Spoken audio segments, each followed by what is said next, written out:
what's up there, peeps? It's sometime after 2 p.m. And yep, there goes the STM scrap. And yeah, I figure, oh, what the fuck, as usual, looking to do a spur of the moment video of a certain street here in the city where I've been living here in this part of town in the Hochelaga Maisonneuve district for the past 4 years. I'm at the corner of Rachel and Hogan Street, as you can see there, like Hulk Hogan. Huh? Huh? Yeah. And it's a beautiful, there's a fucking nice Dodge there. Beautiful, comfortable day. And it's about only, oh, I don't know, 22 degrees or so Celsius. It's very nice, very comfortable. Hey, kiddo. That kid's gonna be a future car guy or truck guy. He's looking out the window there. He's all interested. Yeah, this looks like a landlord's car, right? It doesn't fit the area. The poor area, or working class area, if you will. Back alley there. So I figure, you know, maybe I should say will as if like you're with me, but we, or I will see something interesting, or you will maybe see something interesting, and, you know, blah, blah, blah. Bunch of colorless cars. Nothing riveting there. Yeah, it's an interesting kind of area here. You know, you're in an area, and I pointed this out before in certain places I filmed these walks, is when you got a mix of, you know, commercial or industrial right next to residential buildings, houses, and so forth. Looks like I'm walking up to, what is this, a construction zone here?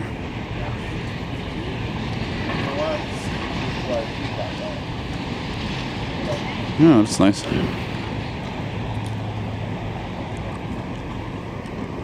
A little gardening there. Oh no, it's a daycare, sorry. Gardening. Yeah, they'll never give me a license. Anyway, I'm not feeling shit hot lately, so a lot of you know, so I'm not gonna, for a change of fucking pace, I'm trying to keep my big mouth shut on this one. And only talk really when I feel it's appropriate, I guess. Corner Sherbrooke here, Sherbrooke Street. This is one of the longest streets in the city. Boulevard Sherbrooke, running east to west, running all the way to Montreal west, down to that way. You hear that sound that Jetta was making? That's a power steering problem. Power steering pump, maybe. But I'm not a mechanic. Don't quote him. Don't quote me on it. Oh, fuck. Woo.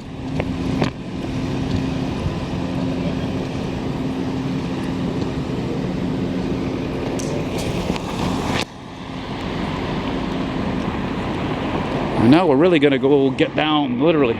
Oh, wait, let me get that dump truck there.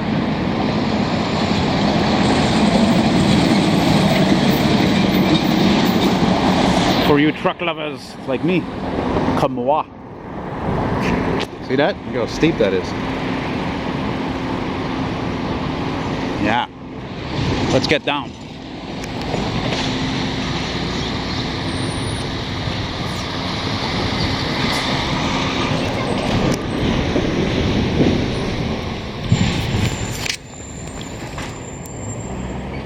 Whoopsie.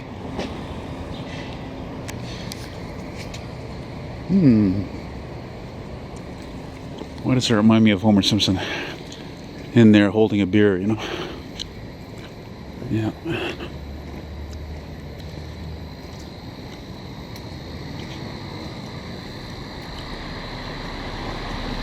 Lovely door. Ooh, lovely Mini Cooper.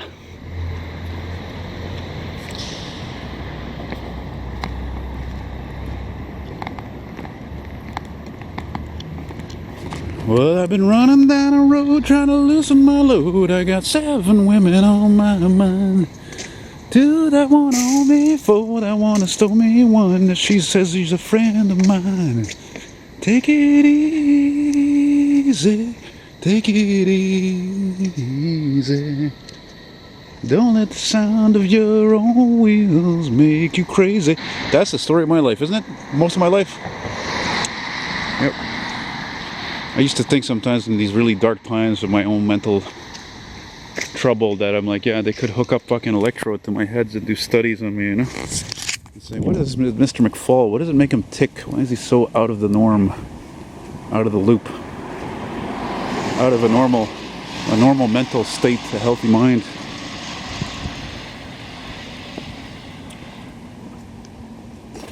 Yesterday I talked to my cousin. I told him, I'm like, man, you know, Grant, I said, maybe it's not me that's wrong. Maybe everybody else who fucking gave up on me, maybe they're the ones who were wrong. You know, it's not like I'm some degenerate gambler. It's not like I'm an alcoholic. It's not like, you know, I'm addicted to heroin, you know, blah, blah, blah. So, but hey, people, you know, people are people.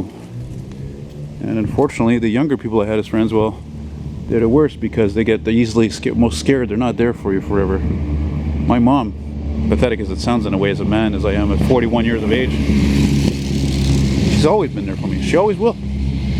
That's how she is. And even my stepfather, her husband, who's not my real dad, he's awesome. And even my brother, who's got a family, he's busy, kids, you know, we don't talk all the time. He's a great guy. He'd be there for me. I know he would. He's a stand-up guy. It's how he is. It's how he rolls, you know. That's why they say blood is thicker than water, man. Family's super important. Whatever your family you got left, you hang on to them, unless, of course, they, well, you know, don't treat you right, don't treat you correct. There's a good-looking vehicle, eh? That Toyota FJ there. It's a neat little truck. Can't imagine how much one of those tires costs, though. But now we're approaching the corner of Le Boulevard Hochelaga Boulevard in the borough of Montreal of the same name. Yeah. Excuse me. Pardon my French. Oh, I like that. Look at that.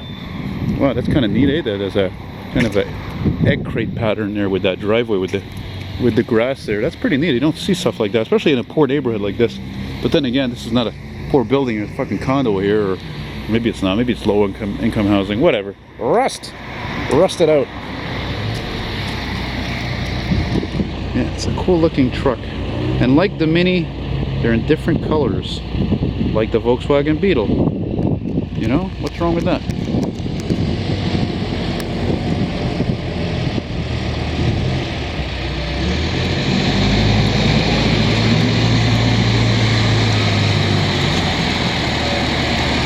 Oh wow, what's he carrying? Oh yeah, it's one of those walls there to do safety, to work safely when they've dug a big ass hole in the ground there. Yeah. Corner of Hochelaga on a beautiful, gorgeous day here. Gorgeous. It's gorgeous. Gorgeous day. One of the reasons what prompted me to film this also is because clouds are starting to roll in, and it's just not the same when it's cloudy, you know. So yeah, I'm going to cross the street here. There's a nice Charger. Hey, good afternoon. How you doing there? Ooh, massage, eh? How much does that go for it nowadays? 45, 50 bucks? I don't know. I had one of them massages done once, and oh my god, I don't know, I had a back pain or whatever. I could afford it, and whatever, it costs like, I don't know, 30 bucks. It was like a joke, really, and you know. Well, it's a little disappointing, I have to tell you about this street. I know I haven't walked long, but look at this reserve parking Hummer. Really? Is it really a Hummer in there? Really? That would actually be surprising if it actually was a Hummer. That would be hardcore. If I can talk about a heat score. Look at that beautiful color on that. I don't know what the hell it is. Is it a Kia? It doesn't even matter. I love that gold. It's gorgeous. It actually kind of looks like my 61 Monarch painting. You know? Oh, I hear a truck. There goes the big dump truck. Look how strange that is, eh? You see that house right there? I'm willing to bet you $100 that this house was probably the first one on the street, and that's why it's all the way in the back like that. I'd be surprised if it was over 100 years old. Yeah, if the owner was there, I would ask them.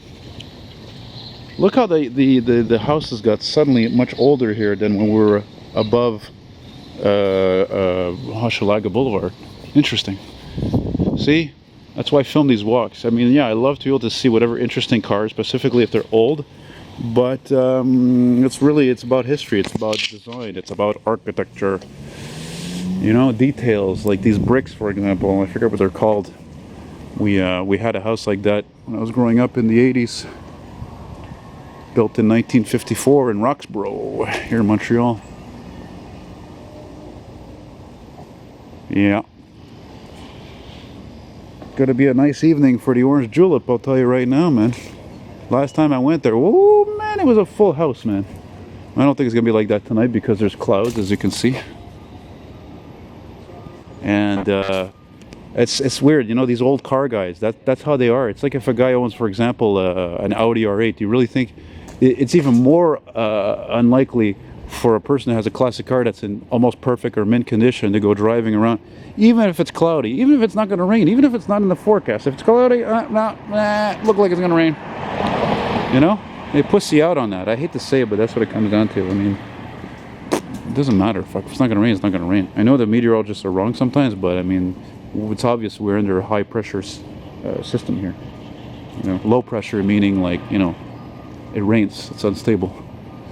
Yeah, your quintessential Montreal staircases, exterior staircases, I should say, which are great, but not in the winter at all. They're fucking dangerous, man. How many times did I go to somebody's fucking party here in the East End or something like that, and oh my god, the stairs were icy, and you come out of there like 1, 2, 3 o'clock in the morning, 3 o'clock in the morning, and you're drunk, and you're like, oh my god, it's a suicide mission. What the fuck is this?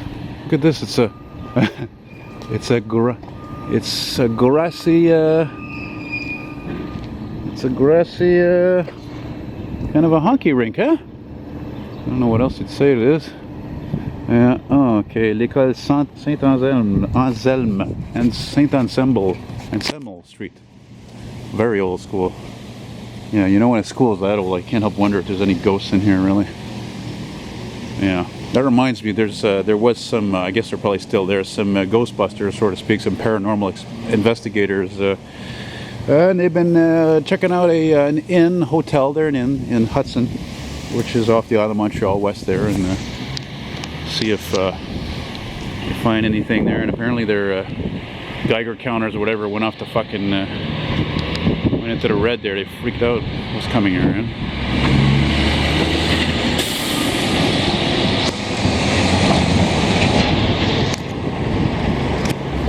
And now I am at De Rouen, and I think I'm gonna stop right here. I think. Look at that, another old building turned into a condo completely. See that? They just changed everything out. It's like restoring an old